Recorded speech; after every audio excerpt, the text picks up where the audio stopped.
Hello and welcome.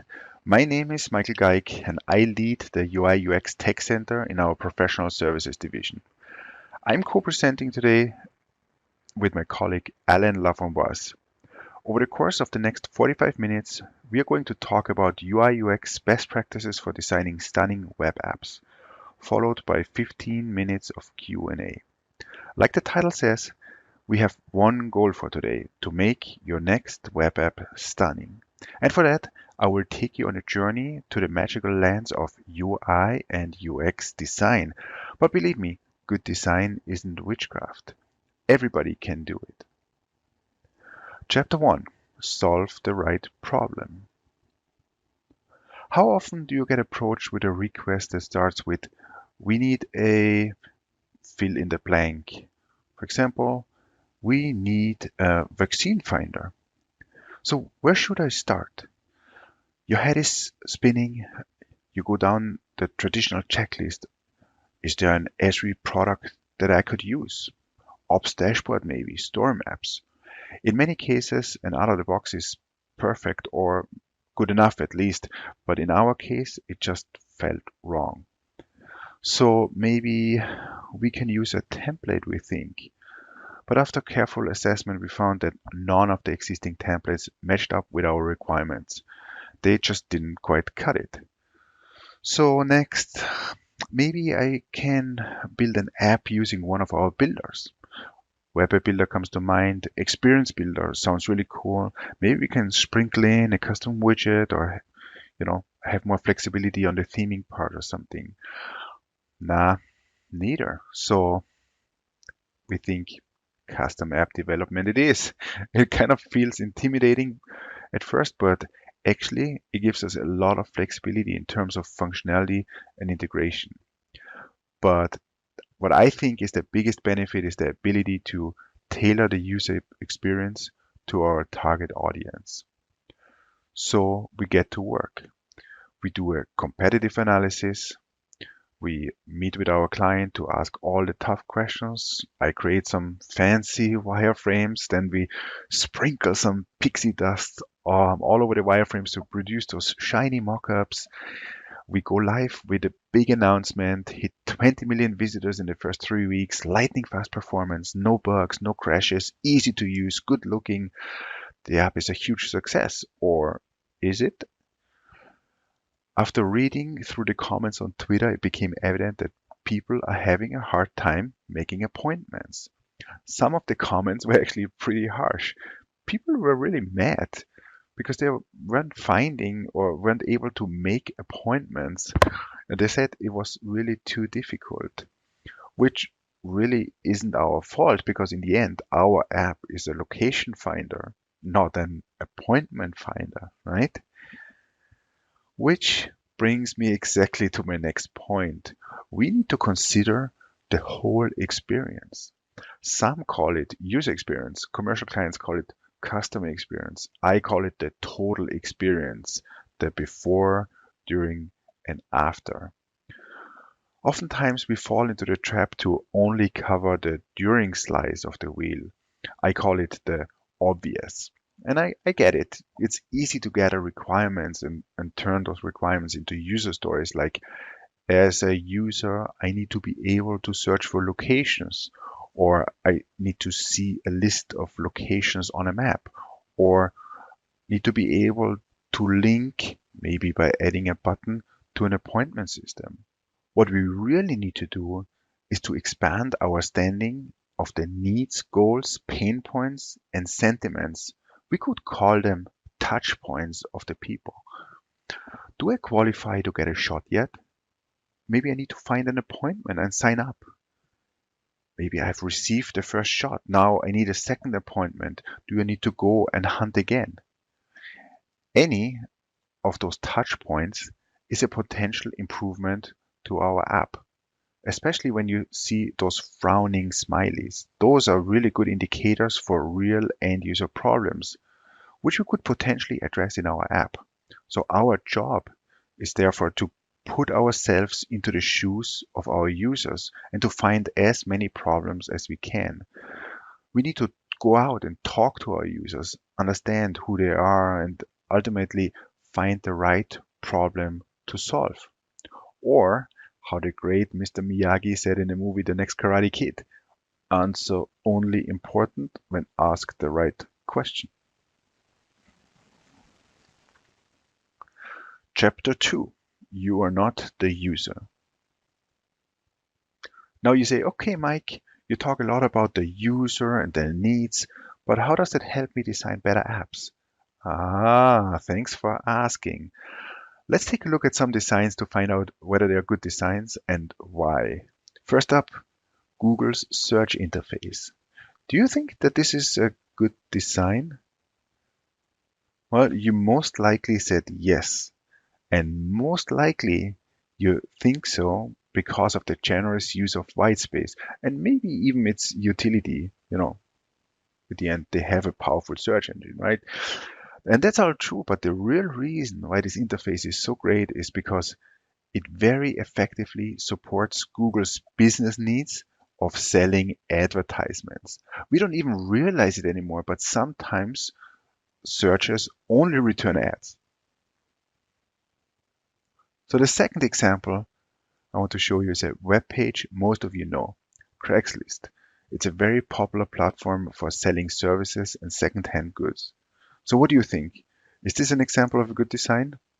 I mean, it's one of the most successful sites on the web ever, yet it's touted widely for its ugliness.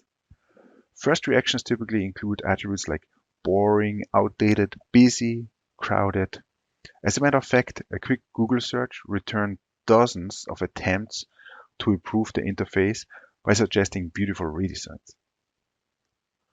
So not sure what you think, but I believe that Craigslist is an example for a great design. Oh, come on, don't give me that look. Hear me out. Try to picture in your mind who the intended audience of Craigslist is. Try to picture the situation or the context in which these people go about selling and buying things. Did something like this come to mind? I mean, remember, Craigslist is a virtual garage sale, a yard sale, a flea market. People that come to the site love digging through stuff. They don't expect to find a brand new shiny leather couch for a few bucks. The experience of Craigslist matches this expectation, and that's why the interface was designed that way. So, ladies and gentlemen, it's very easy to project our own behaviors and reactions onto our users. That's the so-called false consensus effect. Just because you don't like something doesn't mean it's bad design. So remember, you are not the user. In summary, great design is a successful marriage of business needs, think Google, and end user needs, think Craigslist. You can't just create value for the user, that's charity. You also cannot just create value for the company, that's a scam. So your goal is to balance these often diametrically opposed needs. That's the basis of a successful app. Chapter 3. Solve the right problem. So until now, you've learned how important it is to solve the right problem, and that the key to unlocking the problem lies in the understanding of the end user needs and the business needs. Great.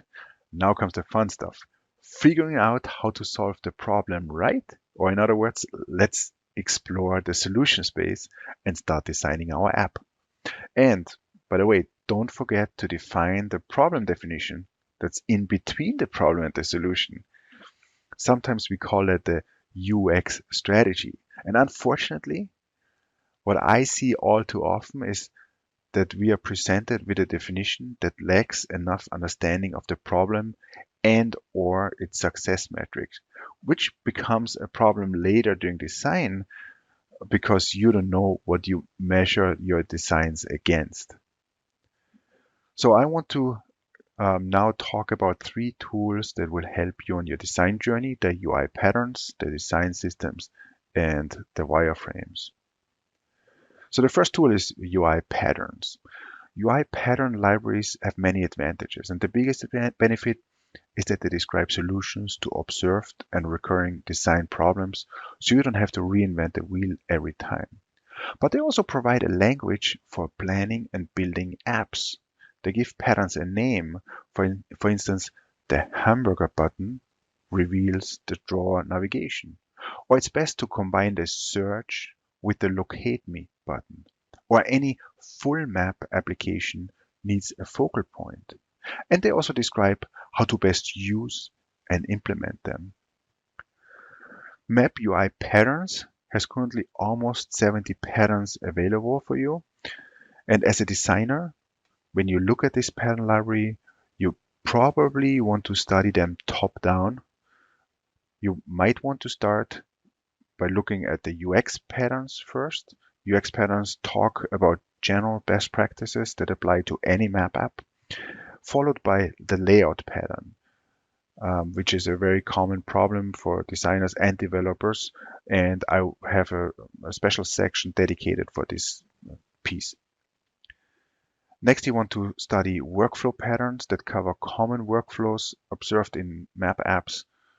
But the vast majority of the remaining patterns are then divided into map patterns and content patterns. The map patterns cover important topics such as navigating the map, orienting yourself, visualizing data, different types of views, and when to use those views. The content patterns explain best practices for interacting with content, exploring spatial content, dealing with complex data, and input and output patterns. By the way, if you have any comments or feedback on the Map UI pattern library, then please go ahead and pester the author directly. I mean, really, no worries. He doesn't mind. He's a very nice guy, I promise. The second tool I want to mention is a design system.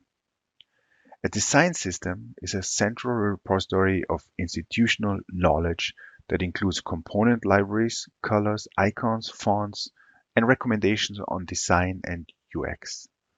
The components usually follow the insights and research of UI pattern libraries like I just showed you before, and they are built to be responsive and accessible. Having a design system might come with some overhead upfront, but it will speed up your process later on. And because of that, it allows us to focus on more important questions and get more meaningful work done. Designers can now focus on interaction diagrams instead of adjusting colors and margins, and developers can spend their time on edge cases rather than building this authentication thing once again. Maybe you have your own design system already, and if you do, then I congratulate you. But if not, Esri has just announced the release of its very own design system. Here at Esri, we sometimes colloquially refer to it with the code name Calcite. So if you want to find out more, I highly recommend tuning into one of the tech sessions I've listed here. And last but surely not least, wireframes. Wireframes are those sketchy looking conceptual design drawings. They are a great way to produce easy to understand visuals, and creating them is fast and inexpensive and therefore perfect for iterating over possible solutions and to identify gaps and holes. I consider wireframes a must for any custom project. We've tried to omit wireframes many times, but we've always come back to doing them. Wireframes serve as the contract between the designer and the developer and also the client. I typically start by looking at the problems holistically and then dive in to sketch out the details as we learn about the data and the subject matter. The software I use is called Balsamiq Wireframes. And there's one tip I would like to give you. You can go to Wireframes to go. There's actually a really nice integration into Balsamiq Wireframes 4. And you can search for map. And you will find those ready to go, truly amazing and absolutely outstanding map control components. And I'm not only saying that because I've created them, okay? And the other thing you can do is, if you have a license to Balsamiq Cloud, you can easily integrate Balsamiq Wireframes with Cloud to share the wireframes with other developers and your clients, who in return can add comments and even go in and propose changes by creating alternate versions. I personally love it when other people do my job for me. And the next step is to create mockups. And think of mockups like Photoshop images. I use and love Figma to create high fidelity visuals. Sketch is another great tool which many of my colleagues use. Chapter 4. How much map do we need? Choosing the right layout for your project is a question I get most often. And this chapter will take out some of the guesswork by walking you through the so-called layout patterns. The first layout pattern is the so-called full map, where the map is the focus and the core value. The map takes up all or most of the space, and tools and other UI elements are arranged on top of the map. This layout is great for focused and single-purpose apps. In the partial map layout, the map and the content are equally important, with the added benefit that the side panel can hold content and workflows. This is the layout we use most often, especially for enterprise applications like this one we did for Guy Carpenter, a reinsurance broker based in the US. A reference map can be used for navigation, but exists mostly only for reference purposes. It has limited interactivity and is auxiliary to the content. The example I'm showing you here is from an app to find your representative. And as you can see, users can type in their zip, state, or territory to locate the representative, or they can use the map by clicking on a state to do the same. The map additionally shows states that have Democratic or Republican representatives, or states that lean Democrat or Republican. So it has a double functionality. In a no map layout, the task doesn't require a map, like in this example here of the Community Maps app we did some while back, which uses reviewer server and other GIS technology to check and report the quality of the uploaded data. And just because you've chosen one layout, like a no map, it doesn't mean that you're stuck with it. There are actually two links on this page that toggle a different layout that it does include a map. Mobile map is more than just a layout. It's a set of considerations for mobile apps, or should I rather say apps on smaller screen resolutions. And the main idea on mobile devices is to toggle between the full map and a no map layout. In the example I'm showing you here, we chose to place a prominent button that hovers over the bottom of the screen and is labeled either View Map in List View or View List in Map View. And at this point, I should mention that you actually should avoid partial layouts in mobile applications. Partial layouts have those embedded maps inside a long list.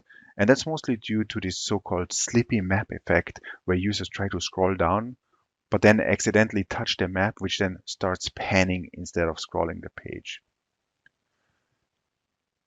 But having said that, you could use a reference map instead. And a good example of that is the focus on a subject pattern that shows the details of a subject of interest after selecting it from a list or the map. This details page could show a static map image of the location, and clicking on this image navigates the user back to the full map. Now, which layout should you use? And I've created a cheat sheet for you that shows you the 5 most common personas we encounter. And this list is by no means exhaustive, and you should always base personas off of your own research. But regardless, this guide is a really good starting point towards choosing the best layout. Each of these personas has specific needs that call for a specific application type. Like, for example, an executive that is interested in strategic performance indicators typically needs a dashboard to make tactical decisions. And the layout choice for a dashboard usually only calls for a reference map. Another way to look at this list is by considering the level of attention, focus, and GIS literacy your users have and which map scale they are mostly interested in. Experts tend to rank higher with an increased interest in the big picture. So the area of interest includes small scales like the whole country or a state, while on the other end of the spectrum, mobile users typically have very little time on hand. They are not GIS savvy, and they tend to focus on a specific task that is related to a very specific area of interest like the current location or the house. And lastly, for each of the layouts I've discussed, it's important to consider additional factors that influence design decisions. For example, we use partial map layout in most of our enterprise apps, and that's mostly because we can embed tools right into the workflows while still maintaining advanced interactions with the map. Now, let's put it all together and talk about real life. I'm going to give you a behind the scenes glimpse of what I believe is a stunning web app. This is the New York City COVID-19 vaccine finder.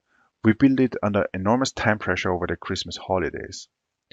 And I can tell you that the intimate knowledge of the pros and cons of map UI patterns paired with a powerful design system really helped us speeding up our process. We were able to slap the style guide on top of the components to crank out the high fidelity mockups and subsequently the application. We were able to witness firsthand how our upfront investments started to pay off during the design and the development. One big thing that is missing on this slide though is the data. And data is probably not the first thing that comes to mind when you think about design, but it's actually crucial because it drives everything. It drives which attributes we can show and how long are labels or titles. How many items are in a dropdown? How should we structure the filter component or the sort? What should we do when a field is empty or null? Usually, the data structure informs the design, but ideally, the design also influences the data structure. And staying on the topic of branding, the app components aren't the only elements that need a styling. What about the map? What can we do so that the map also feels like it belongs to the app and not be a strange and randomly chosen entity that was just added after the fact? So we took the Esri transportation base map seen here on top and used a really cool tool called the Vector Tile Style Editor, which, by the way, was built by Alan here on the other line. And he actually talked about it during last year's edition of this presentation. And with this tool, we were able to pretty quickly adjust the colors that you can see here to match the bluish New York City brand guidelines, which was the top priority of this exercise. But then we realized that the streets felt overly emphasized and we needed to tone them down. And the buildings, they had unnecessary shadows at large scales, and the grayish color wouldn't work well with our anticipated symbology for showing facilities. Our plan was to show facilities with vaccine availability in blue and facilities without availability in gray. So we were able to do all this in our custom base map. Another lesson I want you to take away is that it's not a good practice to throw users right into the sea of data by opening a map viewer at full scale. Instead, I recommend adding a landing page which solves a couple of problems. Instead of showing users a map of New York with hundreds or even thousands of overlapping points and a long and unsorted list of locations, the landing page provides a search and a locate me button to determine the user's location. This helps to zero in on the area of interest and being able to sort the locations in the list by distance. This is not only more meaningful to the users, who usually are only interested in the immediate neighborhood, but it also improves performance by avoiding unnecessary calls to load the data in the list and on the map. Do you remember the total experience? We can use the landing page to address some of the touch points that I told you before by showing them, for example, on an FAQ, or maybe a list of featured locations. Landing page introduces the user to the application and gathers first inputs, which then helps us to optimize the total experience. Here are some of the patterns we had to scratch from the app. First, we thought that place marks might be useful, but we learned that they were still too broad and only cluttered the interface, so we ended up removing them. We had designed an attribute filter, but we learned that it didn't apply as much, at least not initially. And I personally think that it will become more relevant in the future, but for now we scratched it. And we also removed the close button from the info pop-up. I'm very curious to hear from you what you think about it, but so far we haven't heard anything negative about it. People haven't actually even realized. So maybe that's a pattern for the future to remove the close button. Responsive design is a hot topic, and that's for a reason. 60% of the site visits came from devices with screen resolutions of less than 432 pixels width. So some of the design decisions we made to make this app responsive included moving elements to different places, and preferably those places are at the bottom of the screen, where the thumbs can reach them more easily. We also changed font sizes, sometimes up, sometimes down, or sometimes we removed elements like a title altogether. But the biggest modification was adding additional navigation elements like the ones I've shown you before to toggle between list and map on mobile devices, and they only show up on small screens. I have one last tip for you, and it's a thing I see happening often, especially close to upcoming releases, because that's when the team starts hustling and fiddling to get things done, and there's nobody that has time to clean up what we call the broken windows, which in total makes the house look old and ugly. You wouldn't believe how many change requests went into this tiny cart. Without constant design adjustments, this would have grown into a Frankenstein. Another example for this collaboration is when our lead developer raised a question on which share icon we should use, since there are platform-specific differences. And guess what? After some discussions, we decided to sniff for the platform and implement them accordingly. This might seem like a small detail that nobody will ever know about, but at least from my point of view, these details do matter because every item on a page that the user needs to think about adds friction. And our goal is to minimize friction so that the UI becomes invisible. If you want to learn more about effective designer-developer collaboration, shameless plug, there's a dedicated talk for that. Please look it up and feel free to chime in. Well, with that, I will pass the stage to Al, who will talk about some very interesting design lessons and UI patterns that went into writing, or should I say, developing the new developer documentation. All right, Al, take it away. Thanks, Mike. For those folks that don't know me, my name's Alan Laframboise, and I work on the developer experience team. And yeah, I'm happy to be here with Mike today. And I wanted just to tack on a demonstration on some of the design work that went into the new developer site that you guys get to interact with. And we'll talk through a few different things. So the first thing is you can see that we're using purple as the base color for the entire site. So you'll see that as you move through all the different pages, different highlights and shades of purple throughout. So that was kind of the theme. We use Calcite as the design system and tooling to move us forward. And one thing that we did on the landing page is we used this concept of live videos. So sometimes the best way to capture an idea is to capture it with a video.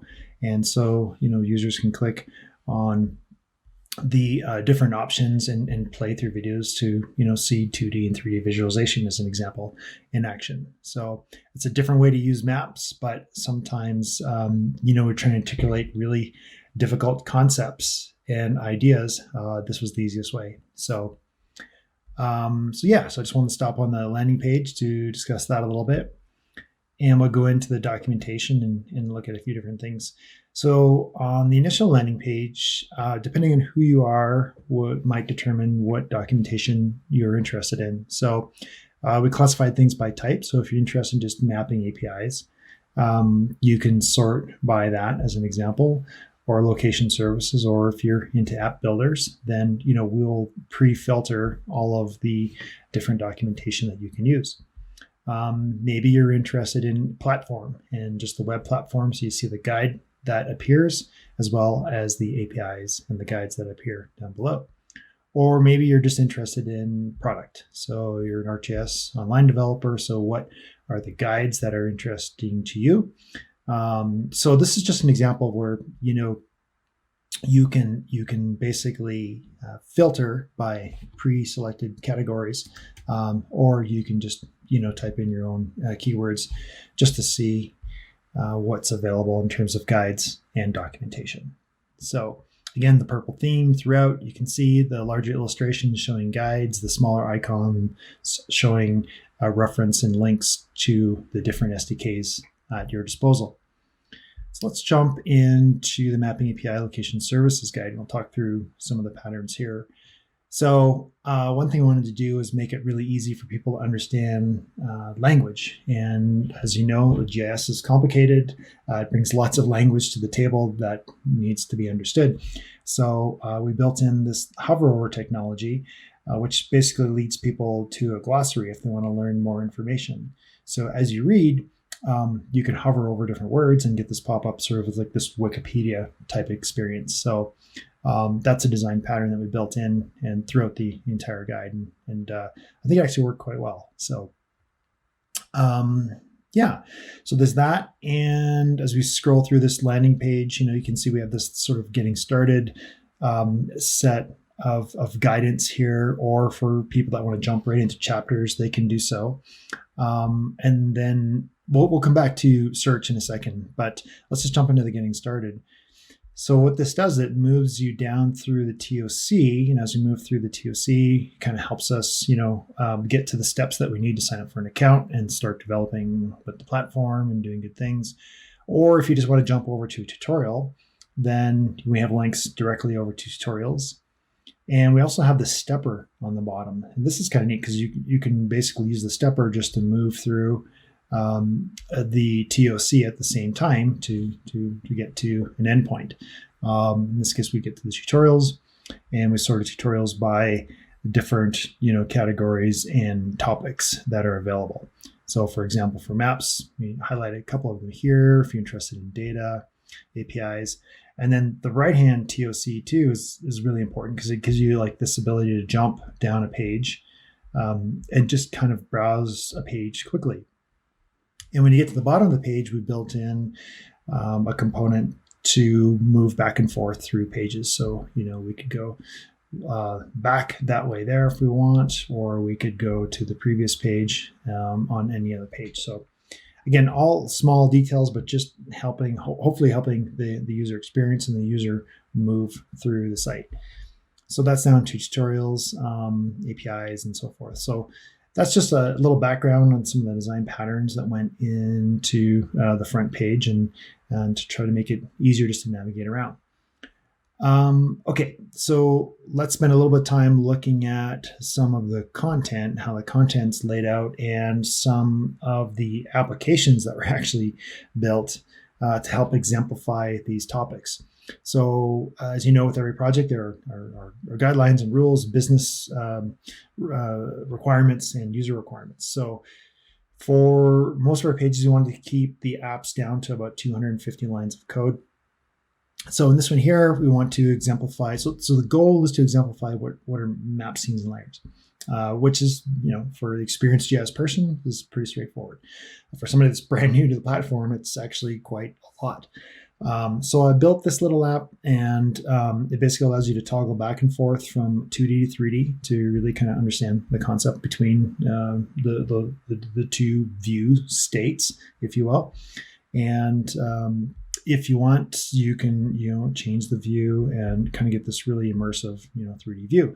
And I left the legend on the right hand side just to show the wind speed and to be able to correlate the colors very easily. One thing I did do is I left the navigation the same. So I don't change to a 3D style navigation. I just keep it all 2D style and make it really, really simple for the user. Also, under all of the demonstrations, you will find an explanation, just like a quick caption of what's going on in there. So then underneath that, we have our sort of the pages that are in this chapter, tutorials that are available if people want to jump to tutorials, related services. If somebody wants to know a particular service that's related to mapping, then they should be able to find those there. Then we have API support. So we have this like support table, which you can browse very quickly to see if the API of interest for you supports the feature function you're looking at. And then the tools that are related to this particular page. So if you're interested in mapping, these are all the different tools that you could use to help as a developer with mapping. And of course, here's our footer at the bottom, which allows pagination just on to the next page. So that's an example of a full top to bottom page design. Now let's just focus on the applications. Really simple one for 2D maps here. I'm not going to focus on that too much, other than the fact it had automated zoom in at the beginning. For 3D scenes, for somebody that's new to 3D scenes, it's important to understand that there's the concept of a global scene as well as a local scene. So this application has one button in the upper right-hand corner where we can use that to kind of zoom to these two states, these different view states for 3D scenes. It's one of the most important concepts to understand when building a 3D application. Let's take a look at base map layers. So the application here, again, the goal was just to show the different types of pre-styled vector tile base maps that you can use to build out different applications. Everywhere from navigation to night navigation, and of course, as you guys know, the base map that you choose is really important with respect to bringing your application to life. So again, really simple application, not a whole lot of lines of code. And something I should point out too is for any of the applications that you see in the guide, one thing I want to do when we were designing these out was make it really easy for people to get the code. So this little button down the left-hand corner says View in CodePen. So any of these apps can be viewed in CodePen, and here you can go and see if I broke the 250-line rule by seeing how many lines of code were in those apps. So and it doesn't matter what app where in the guide, and you can get that code and it's available for you. Okay, let's take a look at data layers. The concept here is we need an application to show the concept of data layers. So I thought this one was really good, where it showed traffic data, something that relates to a lot of folks. And here we can see that this is the percentage of trucking traffic versus just standard non-commercial traffic in Florida on an annual basis. So I think the cartography is really strong, and it really portrays the concept of data and a data layer very well. Okay, then we'll move on to graphics. So not a lot of fun details here, except for the fact there is an Easter egg. If you click on these graphics, you will get a pop-up. All right. So that's about it there.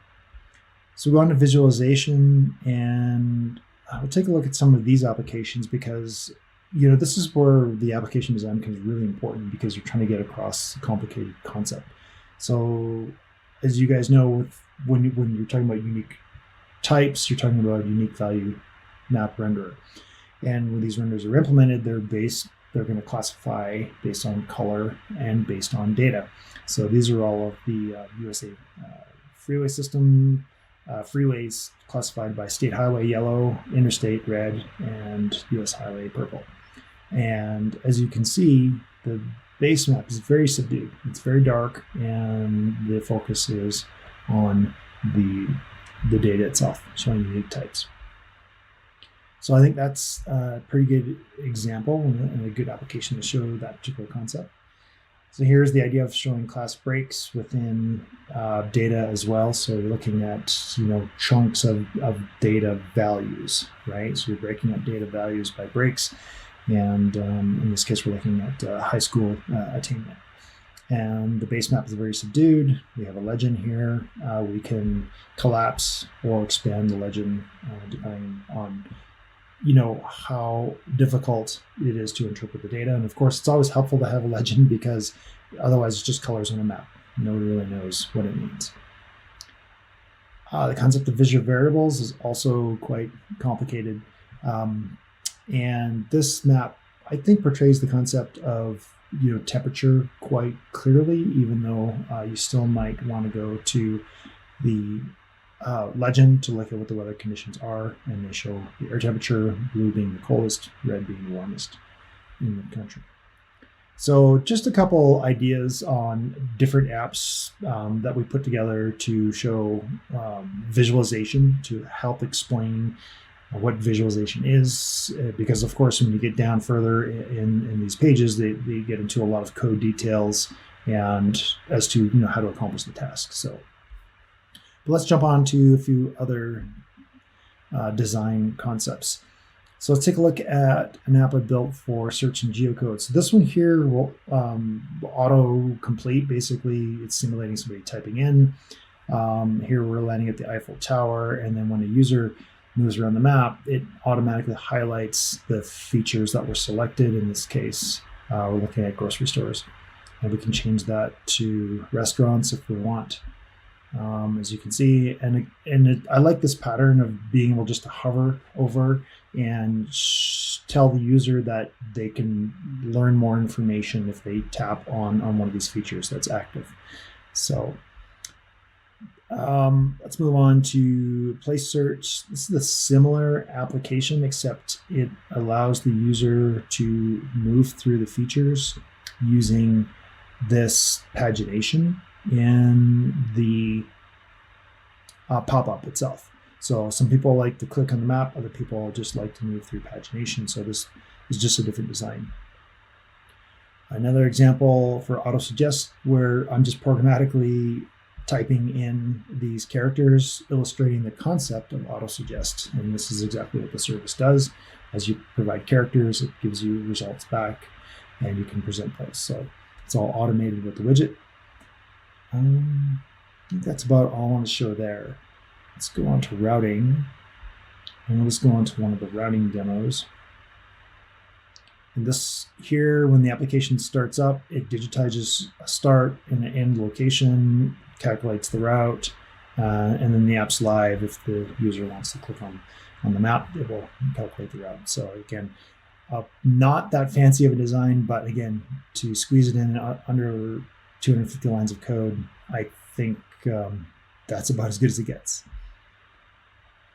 So let's go on to fleet routing, this fleet routing example. So here I was trying to show the concept of, two trucks going to multiple deliveries. What's interesting about this application is that depending on the time of day, you'll actually get completely different routes. So they'll take into consideration the time of day and so forth, and then route you differently. So, and then of course the user could reset if they want and play this back. So just kind of a fun fleet routing application, super simple. This is, I think, a really useful application where you can click on the map and it just finds the closest facilities. In this case, it's showing gas stations. So it's using two services, the geocoding service as well as the routing service. And then when you find an area of interest or closest facility of interest, you can click on those features and get more information. So it's closest facility and service areas, which many of you already know. It's just the ability to look at different drive times. And if we want to change that to walk times, and then we can go to different places around the world if we want.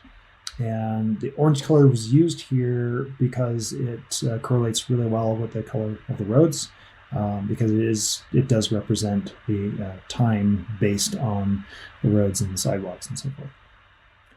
So I think that's about it. I just wanted to show you a couple of design patterns that were built, not only into the apps but into the guide to help users be successful with it and so forth. And without further ado, I just want to thank you for your time today. And if you don't mind, please leave your feedback in the survey link that's at the bottom of the video here. So, and please stick around for the QA session, and Mike and I will be happy to answer any questions. So have a great conference and take care.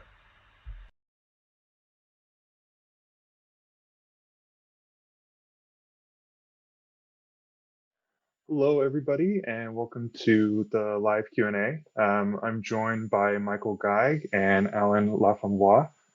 We're going to go over your questions that have been coming in the chat right now. We have about 15 minutes to get through it all, so we're going to go top to bottom from what you guys have been upvoting, and let's just get into it. So for the first question, we have, what can you suggest for accessibility checking? That site example with shades of purple had poor contrast and would cause problems for persons with sight problems. I'm going to send this one over to Mike if you want to talk on this. Yeah, thanks, Ryan. And hello, everyone. I hope you enjoyed the talk.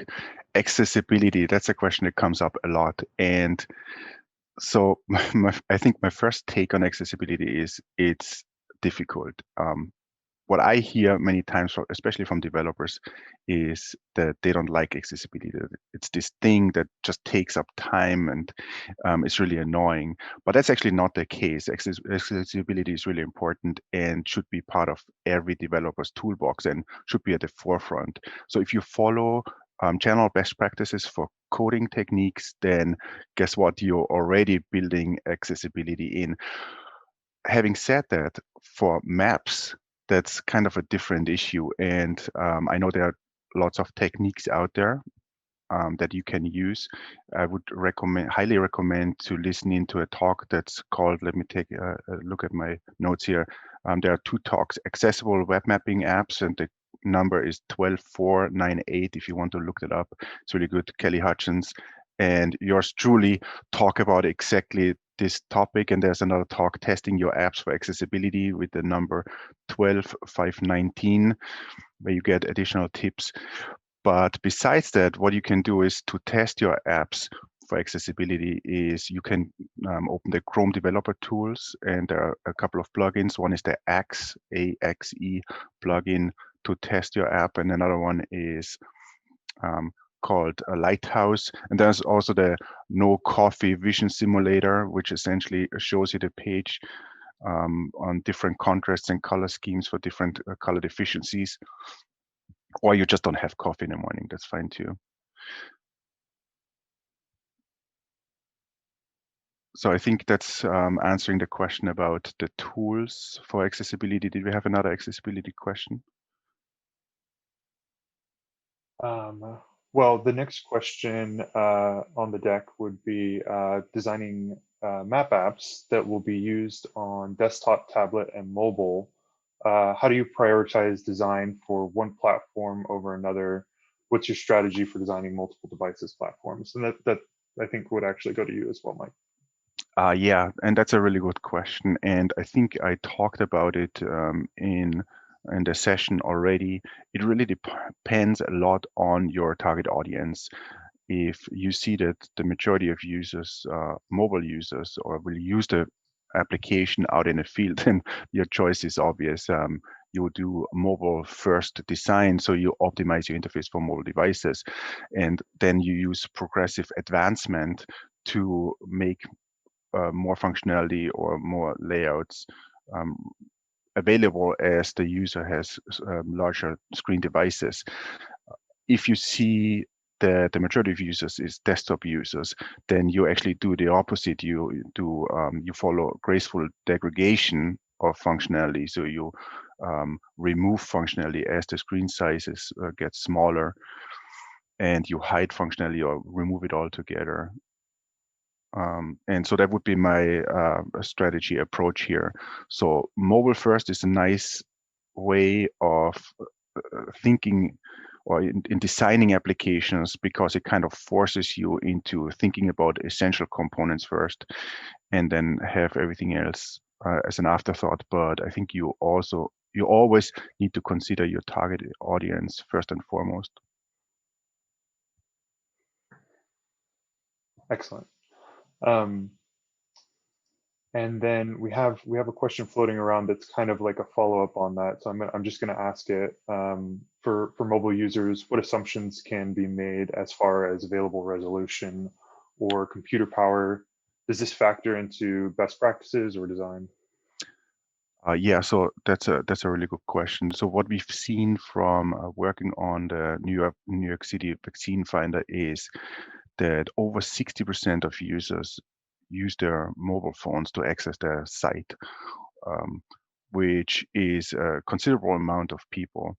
And from the top 5 resolutions, the top three resolutions actually are mobile resolutions, and they're all 432 pixels and lower. So that's maybe your first answer. So your assumption is that mobile phone resolutions are all 432 pixels or lower. And I think the second aspect you need to consider is that mobile phones can be disconnected. So whenever you design an application, you have to design not only for the ideal state, like all the things that you see on the application when you open when you think of the ideal state.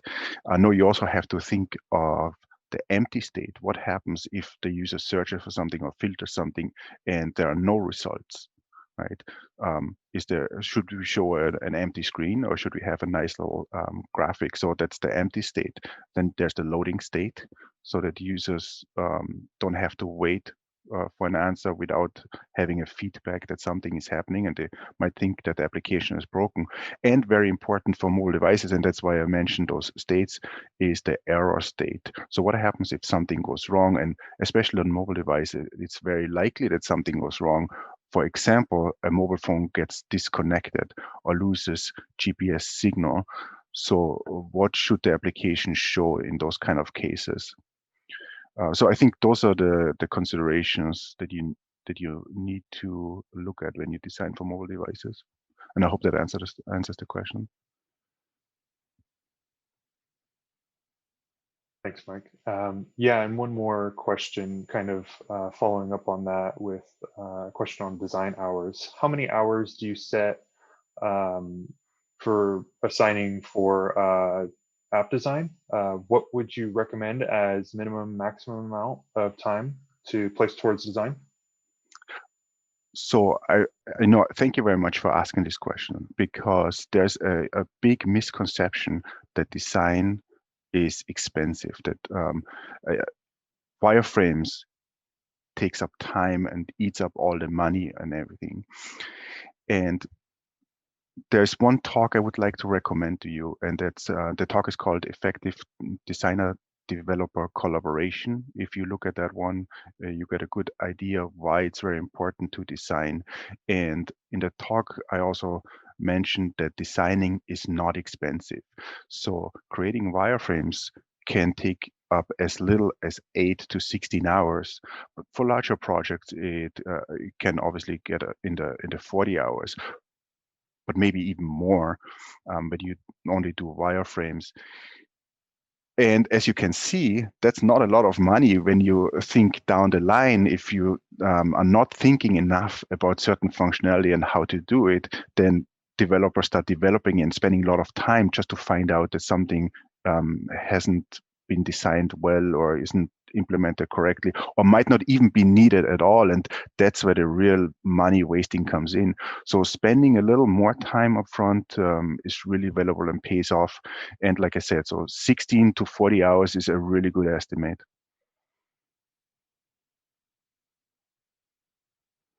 Excellent, thank you. And then we have one for Alan. Are there plans for a repository of design templates that we could use to quickly get applications up and running, excluding Web App Builder and the like? Yeah. Hey, folks. Welcome, everyone. So basically, there's a couple things here. The first thing is there are a bunch of projects on GitHub. It's basically github.com/Esri that you can already look for different templates and designs and components that we have. And the key word to look for is calcite, because calcite is basically the design system that we've been using for many years, as most of you know already, at Esri. And I encourage you all to go there and look at those projects. So in terms of like components and shareable components, that's the starting point I would suggest for folks. And there's also a couple sessions that we're going to do, I think on Thursday, regarding the new calcite design system that we're launching. And I highly recommend that you go to that to see how to build, not only use existing components, but extend components as well. So I think that basically will give you all the resources that you need to kind of move forward with that. So.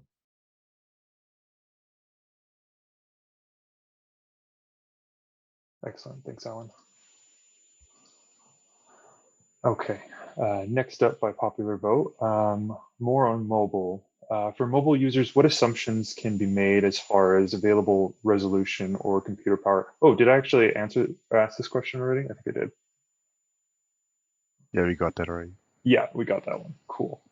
It dropped down in the list. Okay, so from Rob. Hi, Mike. You mentioned that adopting a design system like calcite takes time and effort. When you initially begin working with it, would you mind expanding a bit more on why that is? Awesome presentation, by the way. Yeah, thanks, Rob. So first, I should mention that calcite is the code name of Esri's design system, and it's named after this mineral calcite. So that's how you can look it up. And so I think what I should clarify here is what I meant, that it's worth for you to invest time into building a design system. Let's say you're like a big government entity, for example, and you're foreseeing developing many applications.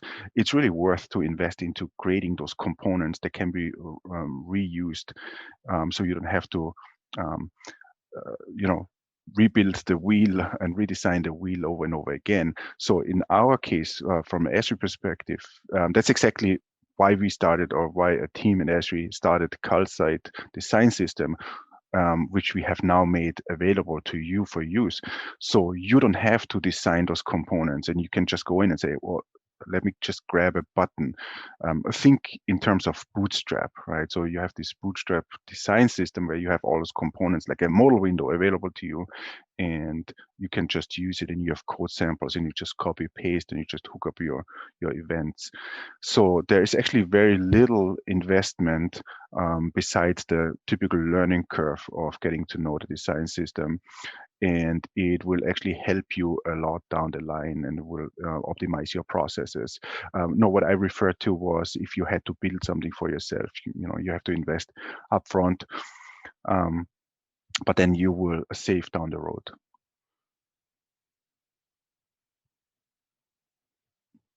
Excellent, thanks, Mike. We have time for maybe a couple more here. From Colleen, this will go to Alan. Thanks for the presentation. I was wondering how you would recommend transitioning to the new calcite design system for web applications that have been built previously. Yeah, thanks, Colleen. That's a great question. So there's a couple things to think about. Essentially, you're redesigning a new application, because the old design that you have is, like Michael says and so forth, is built on specifications, starting from the color specifications, the requirements that you have from your stakeholders, and so forth. So when you're looking at migrating to the new calcite design system, then yeah, it's not a matter of just replacing components with like your layout as an example. Like if you have a grid for a map and you have like a TOC and so forth. So I think the way to start is to look holistically at the goal of your project and to look at your old design and see that it's obviously meeting all the marks and making all the requirements that you have in place, and then look at the new system to see how to achieve the same goal, because the design layout and so forth may be different. The color patterns and sequences might be different. So you need to kind of like, it's like you kind of migrate going through a comparison process where you're looking at your old design, looking at the new components.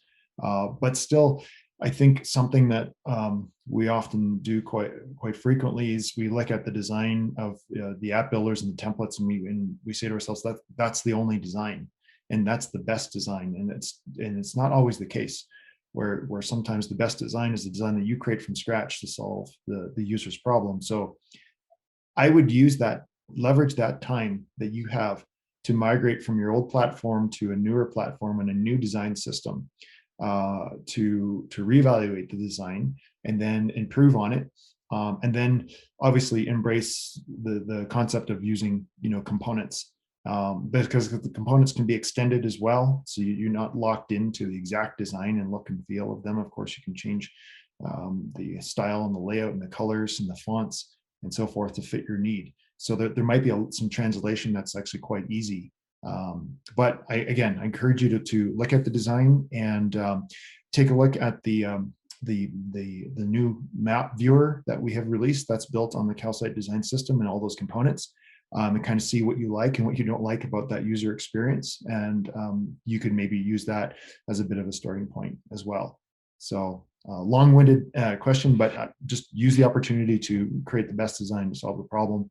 And and understand that the components can be extended even further than their current design. So that's it. Thanks, Alan. Okay, so we're wrapping up. That's our time for now. I posted some links in the announcement for some additional accessibility talks. There's also a link below the video to take the session survey, give us some feedback. And if we didn't get to your question, you'd like to continue the conversation, please go to the Ask Our Experts link in the top navigation. And you can reach out to us. There's a help desk there. They'll find one of us to come answer your questions directly. Thank you very much. I hope you have a great Dev Summit.